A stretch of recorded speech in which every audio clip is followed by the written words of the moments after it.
오늘 여러분과 함께 나눌 말씀은 사도행전 11장에서 말씀을 보겠습니다. 사도행전 11장 25절, 26절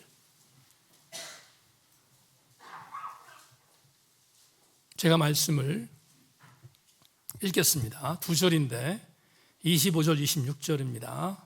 제가 말씀 읽겠습니다. 바나바가 사울을 찾으러 다소에 가서 만남의 안디옥에 데리고 와서 둘이 교회에 1년간 모여 있어 큰 무리를 가르쳤고 제자들이 안디옥에서 비로소 그리스도인이라 일컬음을 받게 되었더라. 아멘. 자리에 앉습니다. 이런 교회 되게 하소서. 찬양하겠습니다.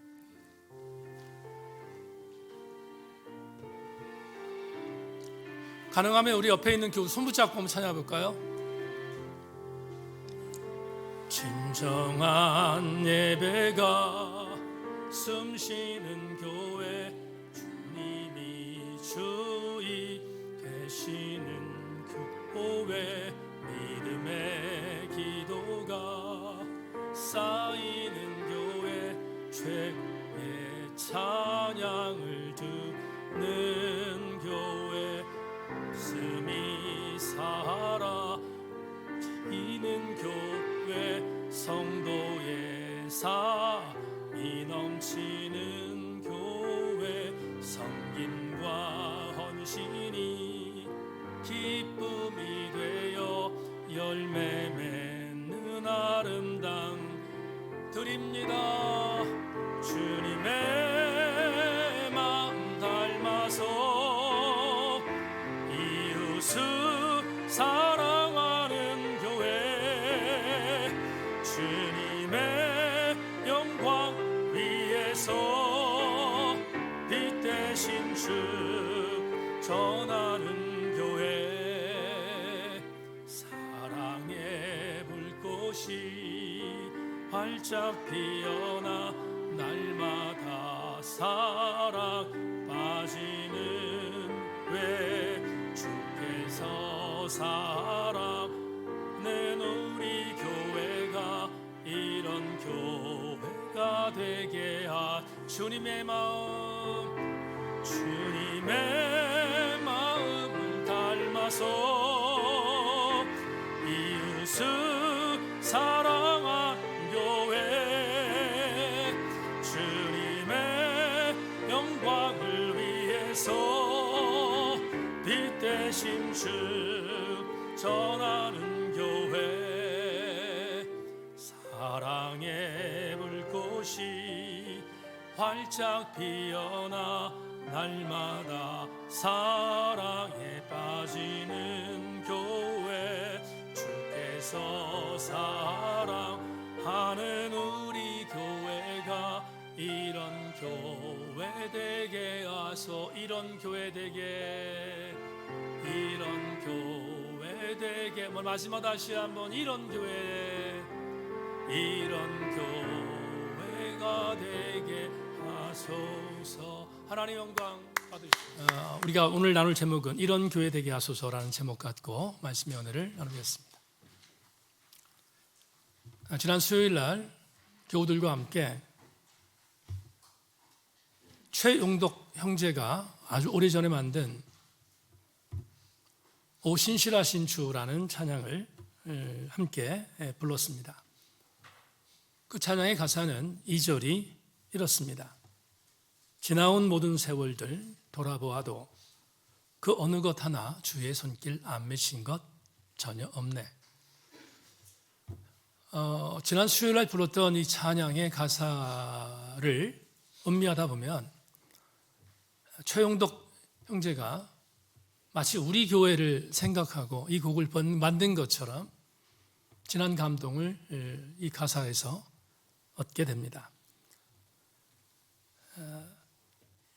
2008년 10월 28일 날 40여 명의 교우들이 승리반점에서 개청 예배를 드렸고 이듬해 2009년 4월 26일 날 창립 예배를 드렸으니까 오늘이 교회 창립 16주년이 되는 해고, 오늘이 바로 우리 교회 16세가 되는 날입니다. 뒤돌아보니까 지나온 세월 그 어느 것 하나 하나님의 손길이 안 미친 것이 없습니다. 그래서 감사하기 그지없습니다. 바라기는 창립 26주년 때, 바라기는 창립 36주년 때 더 신실한 그리스도인들이 많이 모여서 하나님의 교회를 높이고 예수 그리스도를 높이고 주님을 높이는 그런 우리 교회가 되기를 소망합니다. 오늘 저는 절기설교를 다시 한번 준비했습니다.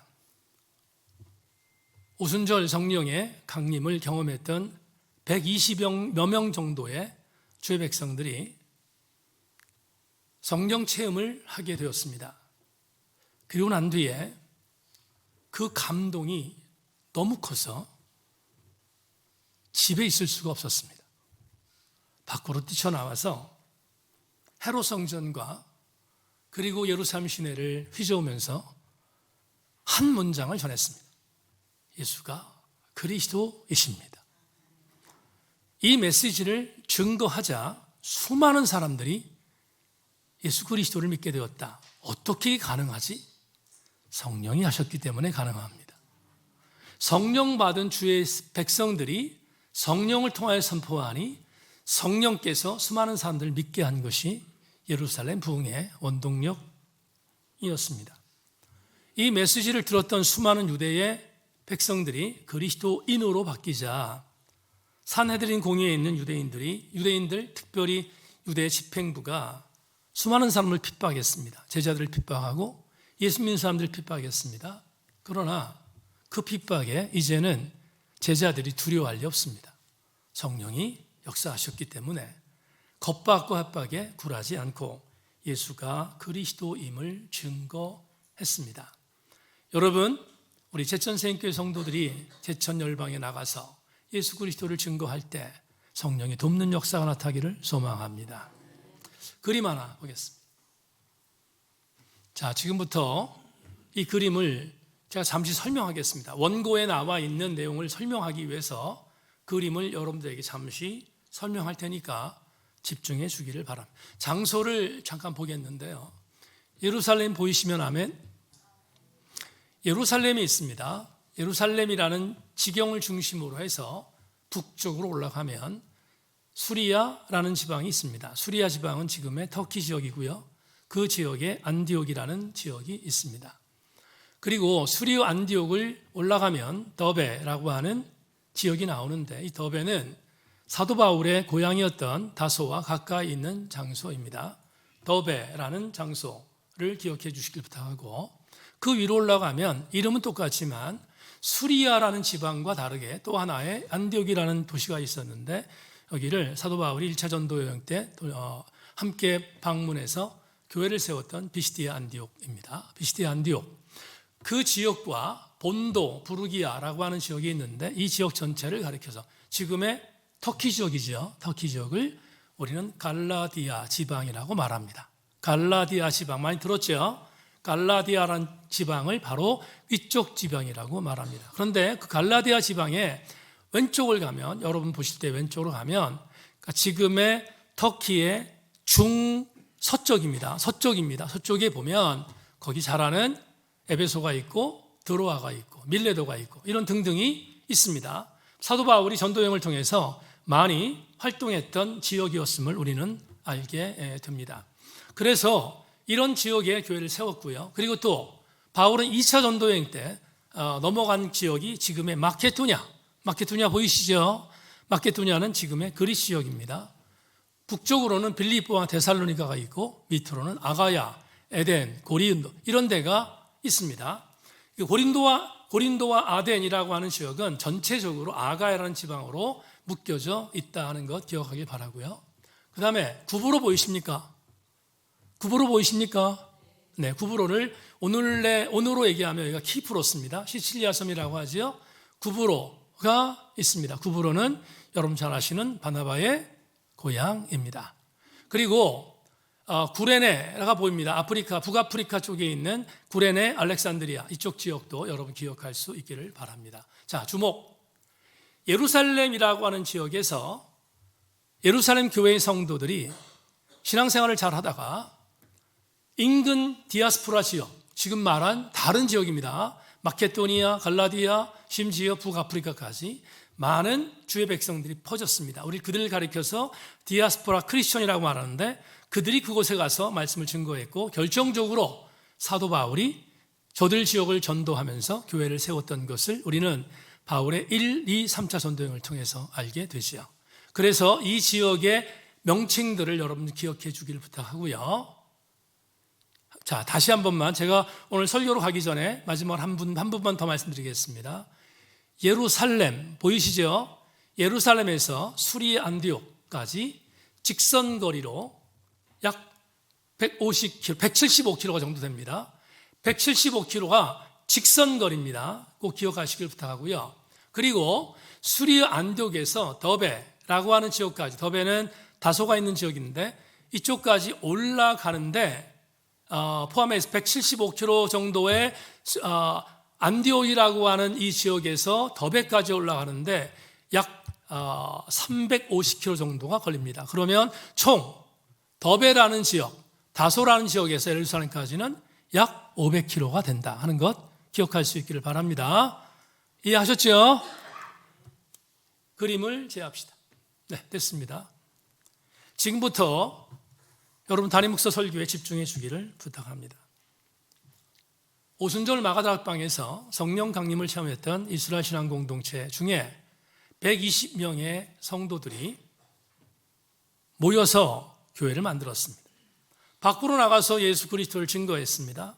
수많은 사람이 돌아왔습니다. 여러분, 베드로가 한 번 설교하면 3,000명이 돌아왔다고 하니까 예루살렘 교회 부흥의 수가 얼마나 엄청났는지를 우리는 충분히 알 수 있습니다. 예루살렘 교회는 기하급수적으로 부흥됐습니다. 12명의 사도가 교회를 관리했지만 버거웠습니다. 얼마나 부흥의 속도가 컸는지. 그런데 아시는 것처럼 사도행전 6장에서 예루살렘 교회는 구제 문제 때문에 분열이 생길 뻔했습니다. 그리고 갈라질 뻔했는데 제자들이 기도하는 것과 말씀 전하는 것이 전무한다 하는 원심으로 돌아가서 위기를 극복하고 7명의 집사들을 세워서 그들을 통하여 교회를 관리했습니다. 그럼에도 불구하고 하나님이 계획하신 계획은 예루살렘 교회를 흩어야겠다 생각했습니다. 비대해졌습니다. 너무 비대해졌는데 선교하는 교회를 만들어야 되겠다 생각하고 예루살렘 교회를 흩었습니다. 스데반을 기억하실 텐데 스데반이 순교당합니다. 스데반의 순교를 기점으로 해서 수많은 핍박이 임해서 도저히 예루살렘 교회에서 많은 사람들이 신앙생활할 수 없어서 흩어졌습니다. 그리고 조금 전에 봤던 그림, 그쪽으로 흩어져서 그곳에서 예수를 증거했고 그곳에서 교회를 만들어가는 일들이 있었다라는 겁니다. 바나바를 잠깐 소개하겠습니다. 바나바는 예루살렘 교회에 중요한 역할을 맡았던 지도자였습니다. 그런데 바나바가 예루살렘 교회 사역하다가 급거 예루살렘 교회 수뇌부를 통하여 다른 곳으로 파송됩니다. 그 다른 곳은 다름 아닌 아까 그림에서 봤던 수리아 안디옥 교회입니다. 왜냐하면 수리아 안디옥 교회가 엄청나게 부흥이 됩니다. 그 지역을 소아시아라고 하는데 그 지역에 부흥하는 속도가 너무 크다 보니까 교회 지도자가 없는 상태에서는 교회를 컨트롤할 수 없었습니다. 그래서 예루살렘 교회가 이방 교회의 전진 기지로 봤던 수리아 안디옥 교회의 담임 목사, 오늘의 언어로 말하면 제1대 담임 목사를 파송합니다. 그 담임 목사가 바로 누구? 바나바입니다. 바나바가 파송돼서 수리아 안디옥 교회를 잘 이끌었습니다. 잘 이끌고 사역을 감당합니다. 자, 바나바를 잠시 설명했는데 바나바는 지금 수리아 안디옥 교회 담임 목사로 파송돼서 사역하고 있었다라는 것을 전제합니다. 이제 바울로 가겠습니다. 바울은 고향이 아까 그림에서 봤던 더베 옆에 있는 다소라는 지역에서 태어났습니다. 바울은 원래 이름이 사울인데 사울로 태어났을 때 그는 분명히 터키 지역의 이방 지역의 다소에서 태어났으니까 이방인처럼 보이지만 그렇지 않습니다. 왜냐하면 사울의 아버지가 유대인이었기 때문입니다. 특별히 베냐민 지파에 속해 있습니다. 베냐민 지파에 속해 있었던 디아스포라 유대인 중에 한 명이 바로 바울의 아버지였습니다. 그러니 바울도 당연히 베냐민 지파에 속해 있는데 이들은 이방적이 있었지만 유대 신앙에 대해서 아주 굉장히 철저했던 신앙을 갖고 있었습니다. 다소에서 유대 신앙으로 그들은 아주 굳건한 신앙을 갖고 성장했습니다. 아시는 것처럼 사울은 나면서부터 아버지의 도움으로 로마의 시민권이라는 특혜를 받았고, 그리고 그는 로마의 시민권을 갖고 있는 특혜뿐만 아니라 베냐민 지파였기 때문에 바리새 지파 중에 바리새였고 히브리인 중에 히브리인이었습니다. 그러니까 유대 혈통으로 보면 진골이었다는 걸 전제합니다. 유대 혈통으로는 진골입니다. 그런데 사울이 자랐습니다. 청년이 됐습니다. 다소는 소읍이었으니까 마음에 안 찹니다. 내가 유대교의 지도자가 되기 위해서 큰 꿈을 꾸고 예루살렘에 유학 가야겠다 생각했습니다. 예루살렘 유학길을 떠났습니다. 그는 다소에서 예루살렘까지 무려 500km가 되는 이 거리를 도보로 이동해서 유학길에 떠났고, 예루살렘에 도착했던 사울은 당시에 최고의 유대교 학파였던 가말리엘 학파에 들어갑니다. 가말리엘 학파는 오늘의 언어로 말하면 서울대학입니다. 서울대학에 입학합니다. 그리고 유대교의 아주 중요한 일들을 배우면서 승승장구했습니다. 잘 자라난 사울은 욕심이 생겼습니다. 내가 유대교의 지도자가 될 것인데 뭔가 공을 세워야겠다 생각했습니다. 그래서 공을 세우고자 생각했던 사울은 유대교를 위하여 해를 끼치는 예수 그리스도를 믿는 사람들이 많다는 다메섹에 수많은 예수 그리스도인이라는 정보를 얻고 제사장의 허락을 받고 칙령을 받고 그리고 다메섹에 출정을 갑니다. 그들을 잡아오기 위함입니다. 다메섹에 가던 다메섹에서 부활하신 주를 만났습니다. 엄청난 일이었습니다. 부활하신 주를 만났습니다. 회심했습니다. 그리고 다메섹에 끌려 들어가서 그곳에서 3일간 보지 못하던 어간 아나니아의 안수를 통해서 그는 눈을 다시 뜨게 됐고요. 그리고 그는 새로운 사람으로 변화됐고, 예수를 믿던 사람들을 죽이던 자가 예수 믿는 사람들의 동역자가 됐고, 그리고 그 역시 예수 그리스도인이 되었습니다. 여기까지 우리는 너무 잘 알고 있습니다. 그렇죠? 너무 잘 알고 있는 내용이죠. 자, 다메섹에서 예수 그리스도인으로 성장하고 변화됐던 사울입니다. 사울. 이제는 자기가 떠났던 장소였던 예루살렘으로 가야겠다 생각했습니다. 예루살렘으로 갑니다. 예루살렘으로 갔는데 예루살렘에 있는 예루살렘 교회의 성도들, 특별히 예수님의 제자들이 있었던 예루살렘 교회의 수뇌부가 사울을 인정하지 않습니다. 왜 인정하지 않지? 얼마 전까지만 해도 예수 믿는 사람들 죽였던 장본인이 예수를 증언하는 사람이 있다는 것에 대해서 그들이 정서적으로 받아들이기가 불편했습니다. 그래서 그는 정말 예수를 믿고 변화되었음에도 불구하고 예루살렘 교회 공동체 형제들에게 인정받지 못합니다. 그런데 바로 이때 수리 안디옥 교회로 파송되기 전 예루살렘 교회 지도부에 있었던 바나바가 일어납니다. 바나바가 일어나서 바나바가 어떤 일을 했는지 여러분 사도행전 9장 26절로 30절까지 자막을 확인하십시다. 사울이 예루살렘에 가서 제자들을 사귀고자 하나 다 두려워하여 그가 제자됨을 믿지 아니하니 바나바가 데리고 사도들에게 가서 그가 길에서 어떻게 주를 보았는지와 주께서 그에게 말씀하신 일과 다메섹에서 그가 어떻게 예수의 이름으로 담대히 말하였는지를 전하니라. 사울이 제자들과 함께 있어 예루살렘에 출입하며 또 주 예수의 이름으로 담대히 말하고 헬라파 유대인들과 함께 말하며 변론하니 그 사람들이 죽이려고 힘쓰거늘 형제들이 알고 가이사랴로 데리고 내려가서 다소로 보내니라. 주목! 제가 오늘 집중하라고 말씀드렸습니다. 여러분 집중하면 손해보지 않습니다. 손해보지 않습니다. 자, 상황 설명하겠습니다. 조금 전에 말씀드린 것처럼 예루살렘에 도착했던 사울이 예수 그리스도를 증언했습니다. 근데 사람들이 믿지 않습니다. 혹여 카멜론 아닌가? 혹여 위선된 거 아닌가? 하는 염려가 있었습니다. 누구도 사도 바울을 받아들여 주지 않습니다. 특별히 예루살렘 교회의 지도자들이 사울을 인정하지 않습니다. 바로 그때 분연이 일어났던 사람이 바로 바나바입니다. 바나바가 일어나서 직접 사울을 데리고 예루살렘 교회 수뇌부들에게 방문하고 이렇게 말합니다. 이 형제 사울은 진짜로 변화됐습니다. 진짜로 예수 믿는 사람이 되었습니다. 그리고 그를 지지해 줬습니다. 오늘로 얘기하면 보증인 역할이 된 거예요. 신원 보증인 역할을 한 것입니다. 신원 보증이 돼서 사울 형제를 예루살렘 교회 공동체가 받아들이는데 1등 공신 역할을 감당합니다. 사도 바울은 바나바의 신원 보증 때문에 예루살렘 공동체에 들어올 수 있었습니다. 그러면 아마도 사울은 바나바에게 은인과 같은 존재였음이 말할 것도 없습니다. 그런데 문제가 뭐냐 하면 예루살렘 공동체, 예루살렘 신앙 공동체는 사울을 받아들였는데 변심한 사울을 유대교인들이 용서할 리 없습니다. 헬라파 유대인들이 저 사울을 죽이겠다고 선포합니다. 그리고 살해를 지시합니다. 사울은 죽을 수 있는 가능성이 있었습니다. 변절자니까. 예루살렘 교회 지도부는 사울을 인정한 뒤에 어떻게든 간에 사울 형제를 보호하기 위하여 사울 형제를 안위한 쪽으로 인도했습니다. 가이사라로 피신시켰다가 가이사라에도 안전하지 않다는 걸 알았던 예루살렘 교회 수뇌부는 마지막 또 하나 일을 합니다. 그 일이 뭐냐? 고향 다소로 사울을 피신시킨 겁니다.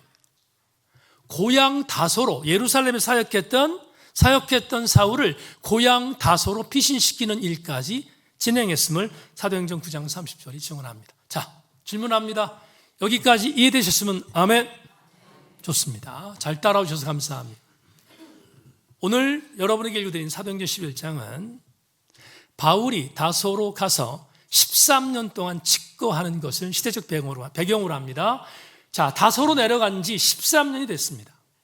13년이 됐는데 그 어간에 어떤 일이 있었는가? 수리아 안디옥 교회는 엄청나게 부흥합니다. 그래서 말씀드린 것처럼 바나바를 일대 담임 목사로 파송했습니다. 그리고 교회는 안정적인 궤도에 들어갑니다. 그렇게 해서 13년이라는 세월이 지났습니다. 다소에서 바울은 직거합니다. 주목. 그런데 오늘 본문이 시작되는 25절에서 굉장히 중요한 문구를 발견합니다. 25절. 바나바가 사울을 찾으러 다소에 갔다. 바나바가 누구를 찾으러? 사울을 찾으러. 어디로 간 겁니까? 사울의 고향 13년간 직거하고 있는 다소로 찾아갔습니다. 주목.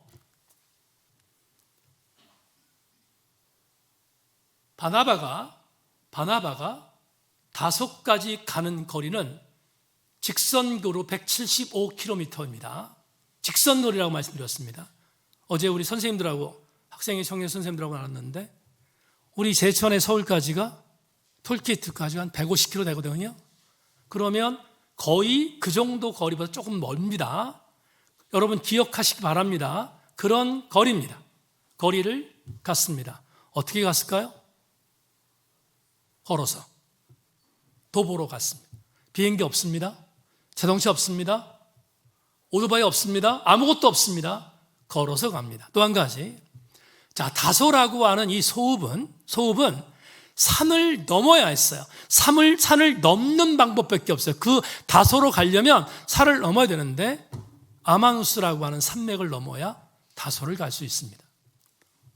CBS 텔레비전에서 이강근 박사라고 히브리 대학에서 강의하는 이강근 박사가 그 길을 따라서 방송한 것을 한번 본 적이 있어요. 아마누스 산맥. 험합니다. 저는 월악산을 한 번도 가보지 못했는데 악자 들어가는 산처럼 험합니다. 험한 산인 것을 방송에서 보면서 와, 여기를 바나바가 걸어갔네. 근데 바나바가 걸어간 것은 아무것도 아닙니다. 지금부터 조금 더 집중합니다. 다시 바울로 가겠습니다. 왔다 갔다 하니까 헷갈릴 것 같은데 집중하면 괜찮습니다. 바울로 가겠습니다. 바울이 젊은 시절 다소에서 가마리엘 문화로 유학하기 위해서 어디로 갔다고 했습니까? 예루살렘으로 갔습니다. 유학길을 떠난 겁니다. 다소에서 예루살렘까지는 직선거리 500km. 부산까지가 서울에서 400km 좀 넘으니까 좀 더 멉니다. 여러분, 바나바는 게임이 안 됩니다. 사울은 다소에서 예루살렘까지 걸어서 500km를 갔습니다. 그때 바울 마음이 어떻겠어요? 여러분, 유학길을 떠났던 청년 사울의 마음이 어떻겠어요? 너무 좋았을 겁니다. 왜? 나는 이제 청운의 꿈을 안고 나는 성공할 거야. 나는 성공할 거야 하는 마음을 갖고 유학길을 떠났으니 얼마나 좋았겠습니까? 서울대학이 멀다고 안 갑니까? 여러분, 서울대학 멀다고 안 가지 않잖아요. 가마리엘 문에 500km 됐지만 기쁜 마음으로 갔을 겁니다. 가서 가마리엘 문화에 수학했습니다. 승리하는, 승승장구하는 사울을 볼 수 있습니다. 그런데 아시는 것처럼 설명한 대로 사울이 생각도 못한 예수 그리스도인이 되었습니다. 그리고 예수 그리스도인이 돼서 이제는 유대인들에게 핍박받는 신세가 돼서 예루살렘에 있으면 죽습니다. 그래서 도망가야 합니다. 어디로 도망갔습니까? 자기의 고향 다소로 도망갔습니다. 다소로 도망갈 때 그는 어디를 넘어야 됐습니까? 아마누스 산맥을 넘어야 했습니다.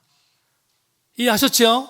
아마누스 산맥을 넘어야 고향집을 가니까 넘어서 갔습니다. 자, 여러분에게 일부 예비 때 말했으니까 질문하겠습니다. 두 번째, 아마누스 산맥을 넘어 다소로 가던 사울의 마음은 어땠을까?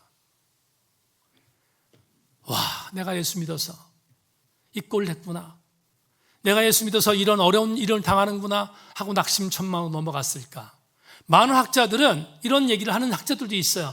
정말로 두 번째 아마누스 산맥을 넘어서 고향으로 갈 때 사울은 많이 지쳤을 것이다. 번아웃 됐을 것이다 라고 해석합니다. 하지만 저는 그렇게 해석하지 않습니다. 두 번째, 아마누스 산맥을 넘어서 집에 갔을 때 첫 번째 아마누스 산맥을 넘어서 예루살렘에 올 때보다도 저는 개인적으로 사울의 신앙은 더 뜨거웠을 거라고 생각해요. 왜 그런가 하면 사울은 예수 그리스도를 만났습니다. 예수 그리스도를 만나서 진짜 신앙이 됐습니다. 그런데 낙향하는 그 낙향의 걸음 속에서 내가 이러려고 예수 만난 나가 아니라 사울의 마음속에는 이런 것이 있었어요. 제가 오늘 설교 마지막에 말씀드리겠지만 사울은 내가 낙향할 때 내가 고향 가는 건 패배자가 되어 사는 것이 아니야. 나를 지금 다시 고향으로 보내는 예수 그리스도의 은혜는 분명히 때가 있음을 믿었을 거예요. 내가 지금은 이렇게 낙향하지만 내가 가서 그곳에 있는 것은 하나님의 뜻이야. 하나님이 나를 다시 사용할 거야 라는 믿음을 갖고 있었다 이 말이에요. 그래서 그런 두 번째 아마누스 산맥을 건너갔을 때 낙향할 때 실망하고 남아간 게 아니라 도리어 하나님의 뜻을 기다리는 마음으로 예수 그리스도의 심정을 갖고 넘어가실 것이 분명합니다. 예를 들어서 여러분 가운데서 목사님, 전자보다 후자가 더 신빙성이 없어요. 어쩔 수 없어요. 그러면 그러라지 뭐. 저는 제 생각뿐만 아니라 다른 신학서적에서 제 생각을 지지하는 신학자 학설이 더 많기 때문에 여러분에게 말씀드리는 거예요. 아, 사울은 두 번째 아마누스 산맥을 넘어서 자기 집으로 갈 때 낙심해서 가지 않고 도리어 그는 하나님께서 나를 사용하실 때가 있을 거야 라는 믿음을 갖고 내려갔을 것이다 라고 저는 믿습니다. 그런데 왜 이렇게 말하는 담임 목사가 이렇게 자신 있게 말하는가? 이유가 있습니다. 하나님이 나를 쓰실 때가 있을 거야 라고 믿고 내려갔던 사울, 13년 동안 아무 일이 일어나지 않았지만 13년간 직구하였지만 사울은 하나님이 나를 쓰실 때가 있을 거야 라는 믿음을 갖고 있던 어느 날, 13년이 되는 어느 날, 아주 오래전에 자기의 신원 보증이 되었던 바나바가 자기의 집에 찾아온 것을 경험합니다. 바나바 형제가 찾아왔습니다. 찾아와서 이렇게 말합니다. 사울 형제, 보고 싶었어. 성경에 또 보고 싶다 있다, 그게 있나 찾는 사람도 있는데 그냥 제가 말하는 거예요. 보고 싶었어. 보고 싶었어. 그리고 만났습니다. 만나고 이렇게 말합니다. 사울 형제가 여기 14년 동안 있는 동안에 수리아 안디옥에 엄청난 부흥이 있었네.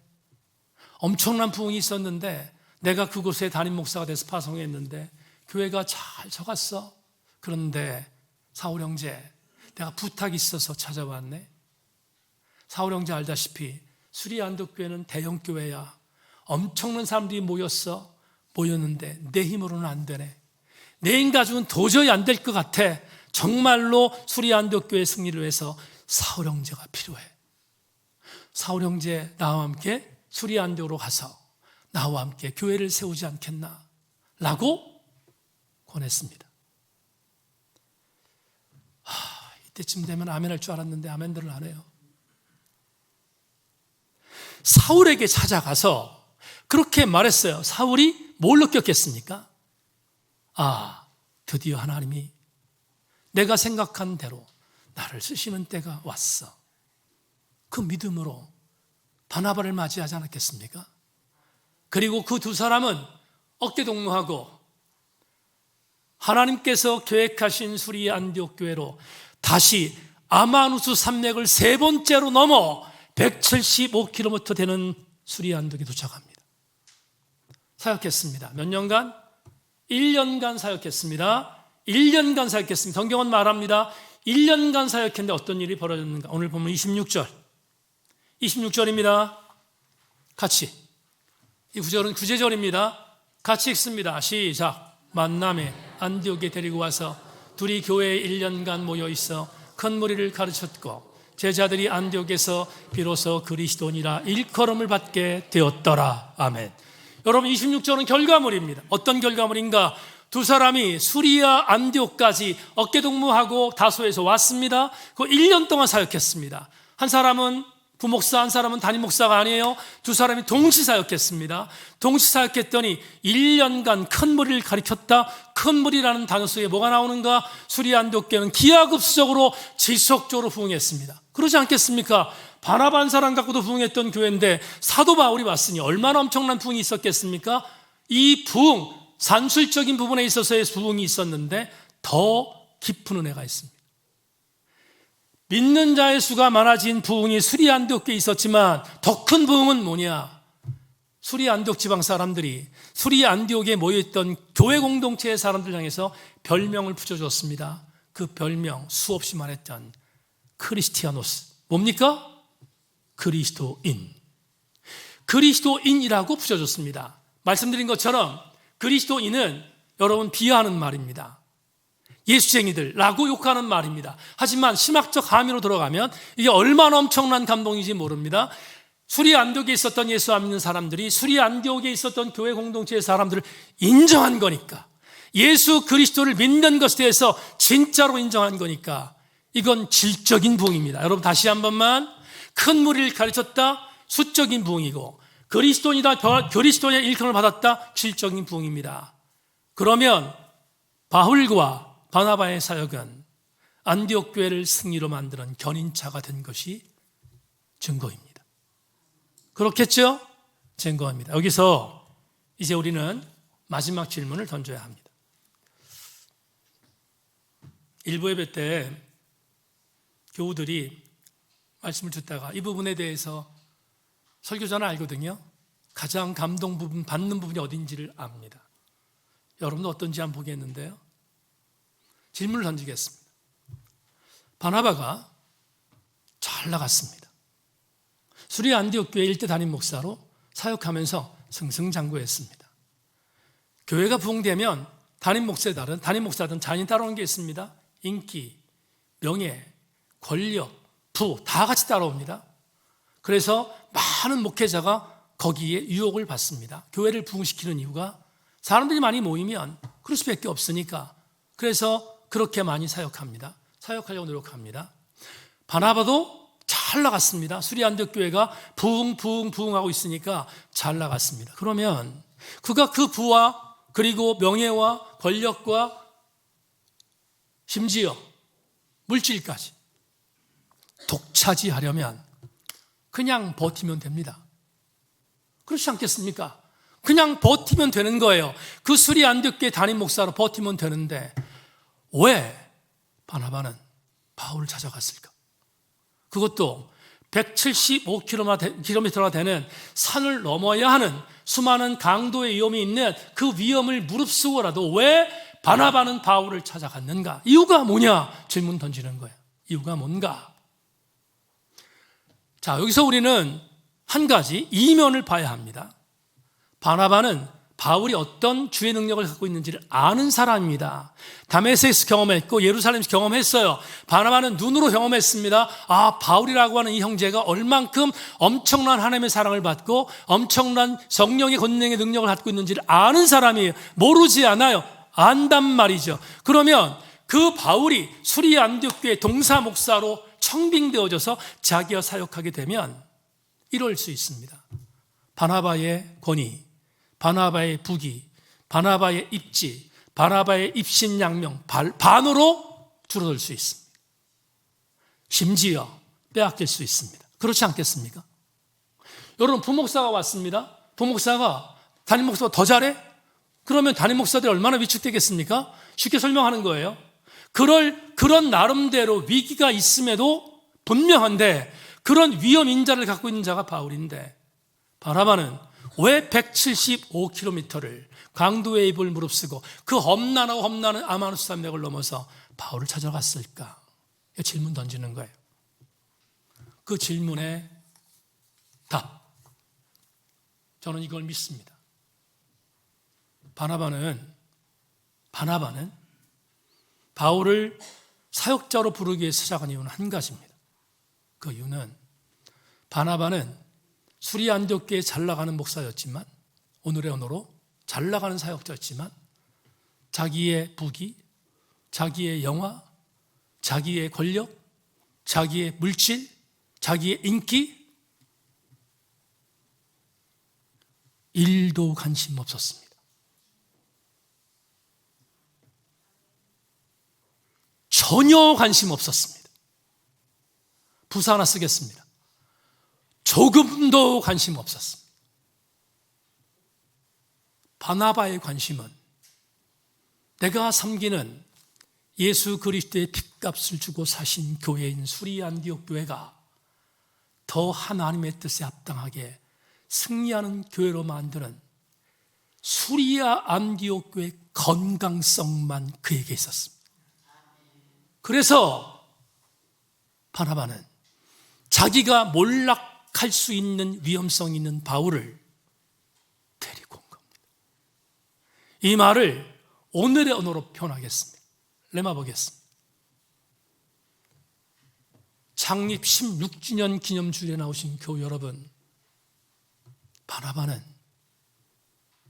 비본질에 일도 관심 없었습니다. 바나바의 유일한 관심은 본질이었습니다. 세인교회 성도들과 우리 세인교회는 16주년 기념주일날 선포합니다. 우리도 교회의 본질만을 붙드는 교회 성도들과 우리 세인교회가 되기를 소망합니다.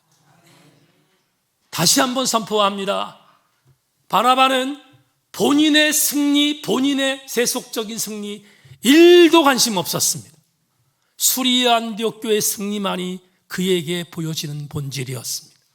그러기에 그는 바울을 청빙한 것입니다.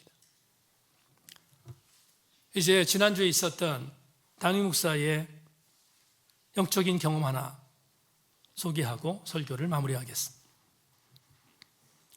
지난 금요일 아침에 성서 묵상을 했습니다. 그 중에 3개의 성서 묵상 가운데서 제가 택한 것은 사무엘상 17장 28절로 30절이었습니다. 먼저 이 구절을 소개합니다. 큰형 엘리압이 다윗이 사람들에게 하는 말을 들은지라.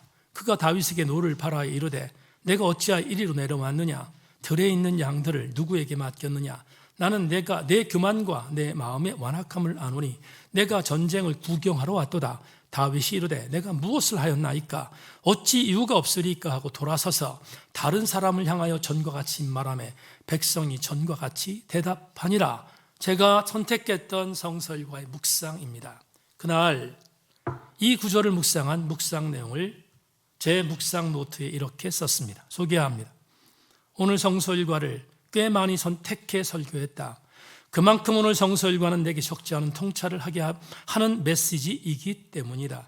블레셋과 전투가 치열했을 때 이세가 아들들의 안위가 궁금해 막내 다윗에게 형들이 먹을 음식을 챙겨 보냈다. 전쟁 때 가보았던 다윗은 아연실색했다. 블레셋과 일전을 앞둔 이스라엘 진영은 이미 패색이 드리워졌기 때문이다. 골리앗이 준 위상이 너무 엄청나게 압도적 위협이었기에 기세에서 밀려 있었다. 다윗은 골리앗이 이스라엘을 능멸하는 모욕적 언사를 듣고 분노했다. 할례받지 않은 블레셋이 할례받은 이스라엘을 모욕하는 언사가 하나님을 모욕하는 언사로 들렸기 때문이다. 전쟁터에 싸우러 나온 군사들에게 상황이 이 지경이 된 자초지종을 묻는 다윗을 보았던 장형 엘리압은 다윗의 행동을 퍼포먼스로 해석하고 혹독하게 나무랐다. 이런 큰 형의 공격에 대해 다윗이 보인 반응이 언제나 목회자로서 선장사를 감당했던 내게 큰 울림이자 거울이 되어 비춰주기에 언제나 내겐 경종의 소리로 다가온다. 다윗의 큰형의 질타에 대해 다윗은 의미를 두지 않았다. 다만 자기가 느낀 영적 굴욕에 대해 더 알고 싶어하며 전쟁의 상황에 대해 파악했다. 다윗이 큰형 엘리압에게 도인 태도를 표현한 이 단어가 굵직한 소리로 울린다. 돌아서서. 유진 피터스는 이 단어를 이렇게 역했다. 형을 의식하지 않았다. 지난 시간에 목회 1년 동안 나는 엘리압과 싸우지 않으려고 최선을 다했다. 엘리압과 싸우는 것이 백해의 무익함을 너무 잘 알았기 때문이다. 도대체 내가 왜 목사가 되었는가? 엘리압과 싸우기 위해서 목사가 된 게 아니다. 내가 치열하게 목회 현장에 싸워야 하는 대상은 골리앗이다. 교회 상황이 어찌된 일인지 엘리압과 싸우면 기진하고 탈진한다. 골리앗과는 싸워보지도 못할 정도로 이미 탈진이다. 이런 주객전도가 어디 있나? 이것을 젊은 날 너무 뼈저리게 경험했기에 나는 결심했다. 엘리압이 공격할 때 뒤돌아서리라고, 반응하지 않으리라고. 나는 골리앗과 싸우기도 버겁고 시간이 없기에 전혀 쓸데없는 엘리압과의 결혼은 힘겨루기는 일도 반응하지 않기로 말이다. 유감스럽게도 한국 교회 안에 엘리압이 너무 많다. 그러기에 진짜 중요한 사기에 초점을 맞추지 못하게 하는 경우를 그들이 만든다. 너무 극명한 사단의 계교다. 이기는 방법은 흔들리지 않고 무서울 정도로 골리앗에 집중하는 일이다. 이것 말고는 엘리압을 이길 방법이 없다. 그러기에 다윗이 공격하는 큰형 엘리압에게서 돌아섰다는 메시지가 내게는 산소호흡기 같다. 나도 끝까지 그렇게 사역하란다. 내 영적 고집이다.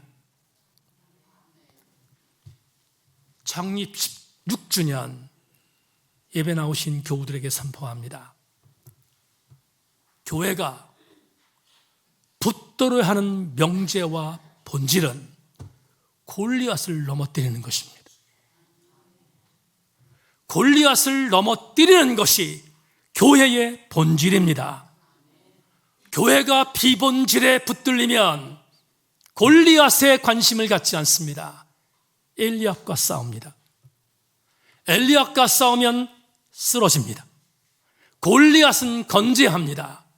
교회가 이 땅에 태어난 이유는 엘리압 때문에 태어난 것이 아니라 골리앗 때문에 태어난 것입니다.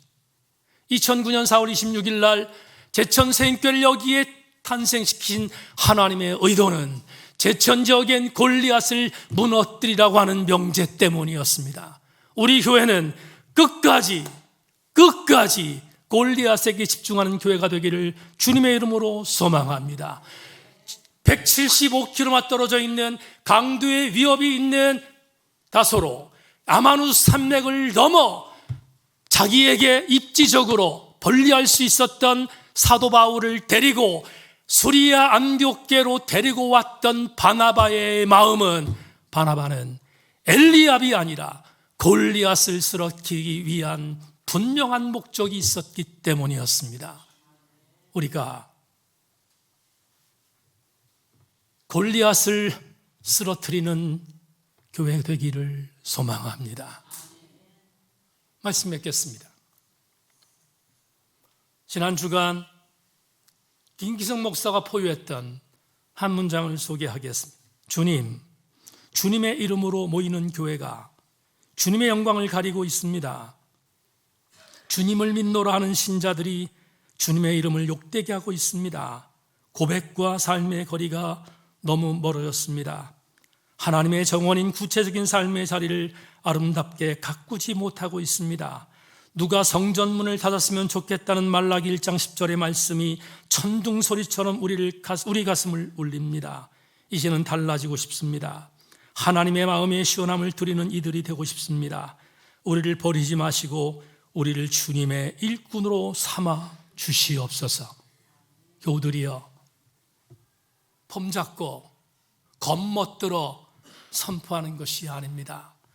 하나님이 교회를 향하여 차라리 문을 닫을 교회가 있었으면 좋겠다고 선포하는 이 시대, 제천세인교회 문을 여는 교회 되기를 주의 이름으로 소망하며, 우리 교회가 문을 닫는 시대에 교회 문을 여는 주절의 역할을 감당하는 영적인 주인공 되는 교회가 되기를 소망합니다.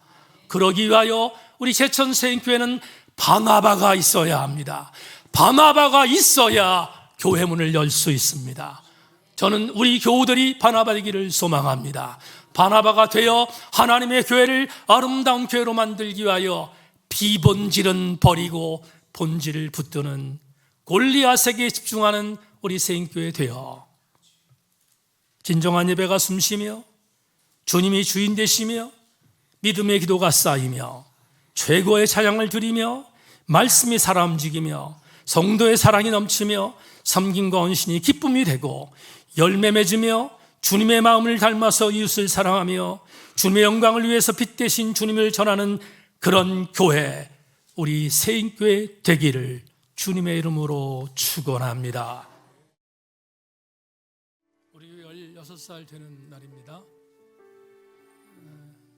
매년 했던 것처럼 새신자들이 함께 불을 끄고 또 케이크 커팅하는 시간으로 자축하고 여러분들 박수로 축하하는 시간 갖겠습니다. 제가 먼저 기도하겠습니다. 하나님, 하나님의 교회를 여기까지 인도하신 것 감사합니다. 하나님 교회 멤버십으로 함께 동역한 지체들 이제 촛불을 끄고 축하하겠습니다. 하나님, 먼저 우리 새신자들 든든히 서게 하시고 그리고 우리 교회는 더 든든히 서가는 교회 되게 하여 주옵소서. 예수 그리스도의 이름으로 기도합니다. 이렇게 약간 이렇게 타원형으로 이렇게 쓰시고요. 그리고 한번 하나 둘 셋 하면 불을 끄시고 그리고 함께 케이크 커팅 하겠습니다. 하나 둘 셋. 네, 그리고 촛불을 같이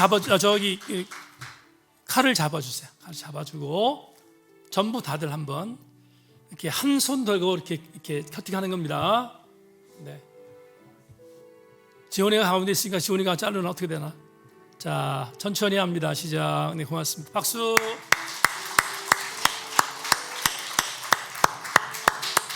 예, 우리 새신자들 들어가시면 됩니다. 되고요.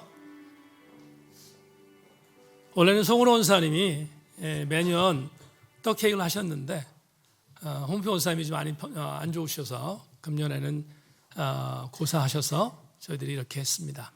기억하시고 이따 점심시간 때 함께 같이 은혜를 나누는 시간 갖겠습니다. 자, 이제 우리 말씀을 나눕니다. 장로님 케이크 갖다 좀 주시길 바랍니다. 네. 다 같이 일어납니다.